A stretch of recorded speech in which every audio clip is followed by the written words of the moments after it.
মানুষজন আমার কাছে এসে বলে, উস্তাদ আমি নামাজ পড়ি, রোজা রাখি, হারাম খাই না, হালাল খাই, হালাল উপার্জন করি, এরপরেও আমার এত সমস্যা কেন?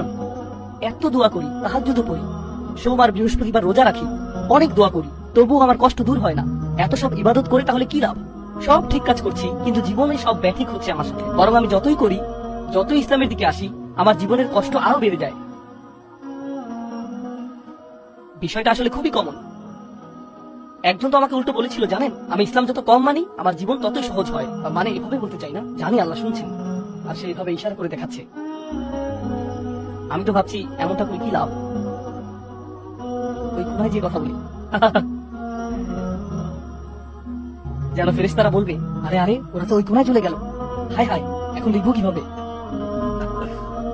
কিন্তু জানেন, যখন নামাজ পড়া শুরু করি জীবনে কষ্ট চলে আসে, নামাজ পড়া বন্ধ করে দিলে জীবন সহজ হয়ে যায়।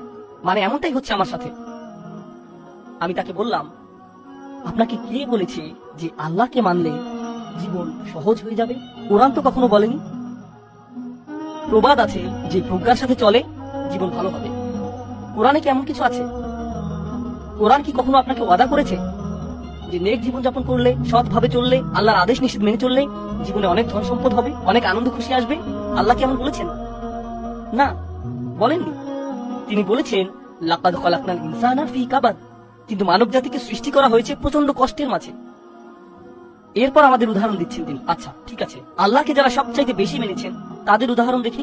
ইব্রাহিম আলাইহিস সালাম আল্লাহ কি কত মেনেছেন, তার জীবন তো তাহলে না না। ইউসুফ আলাইহিস সালাম কোন নিয়ম ভঙ্গ করেননি, ভালো থেকেছেন শুধু, তার জীবন তো তাহলে, তাই না? তারা দেখুন, কোরআনে এই বিষয়টি উঠে এসেছে।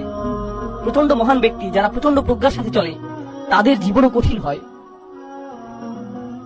তখন সেই লোকটি, যে লোকটি নেটওয়ার্কের বাইরে জায়গা খুঁজছিল, তাকে যখন বোঝালাম তখন সে বলল, তাহলে কি লাভ? জীবন তো কঠিন হয়েই থাকবে, লাভ কি তাহলে? তখন বললাম, হ্যাঁ এখনই তো আপনি আসল প্রশ্নটি করেছেন, লাভ কি তাহলে?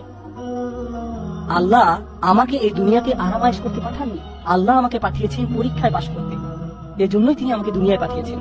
কিছু মানুষ আছে যাদের এটা বোঝার মতো প্রজ্ঞা আছে, আবার অনেক মানুষ আছে যারা এটা বুঝতেই চায় না। তারা শুধু কি চায়? সহজ জীবন।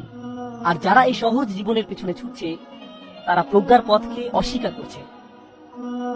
আল্লাহ কি সহজতা দেবেন? অবশ্যই। কিভাবে তিনি এটা দেবেন, কখন দেবেন, এটার সময় তিনি আগে ভাগে আপনাকে ইমেল করে পাঠাবেন না। আপনার ফোনে আপনি কোনো নোটিফিকেশনও পাবেন না যে ভালো দিন আসছে 3 দিনের মধ্যেই। তিনি এমন করেন না। আপনারা তো জানেন, সর্বশ্রেষ্ঠ বিশ্বাসীরা বলেছিল, মাতা নাসরুল্লাহ, আল্লাহ সাহায্য কখন আসবে, কখন আসবে সাহায্য? আল্লাহ বলছেন শীঘ্রই আসবে। কিন্তু কাউকে যদি আপনি বলেন শীঘ্রই আসছে, সে বলে কত শীঘ্রই, কোন মাসে, কতকাল পর, মাস, বছর, একটু কি বলবেন না? বলা হবে না। ওমা কানা আল্লাহু লিইতলিয়াকুম আলাল গায়ব। আল্লাহর কোনো প্রয়োজন পড়েনি যে তিনি আপনাকে গায়ব সম্পর্কে কিছু বলে দেবেন। ঠিক এটাই হচ্ছে মূলত পরিপক্কতা, তাই না? জীবনের একটি পরিপক্ক দৃষ্টিভঙ্গি। পরীক্ষা আসবে, আল্লাহ আপনাকে সেসব পরীক্ষা পাড়ি দেবার শক্তি আর প্রজ্ঞা দিয়েছেন। জীবনকে সহজ করা হেদায়েতের উদ্দেশ্য নয়, ঝড়কে থামিয়ে দেয়া হেদায়েতের কাজ নয়, বরং উদ্দেশ্য হলো যেন আপনি ঝড় পাড়ি দিতে পারেন। এখন আপনি জানেন কিভাবে ঝড়ের ভেতর দিয়ে পাড়ি দিতে হয়। ঝড় যে চলে যাবে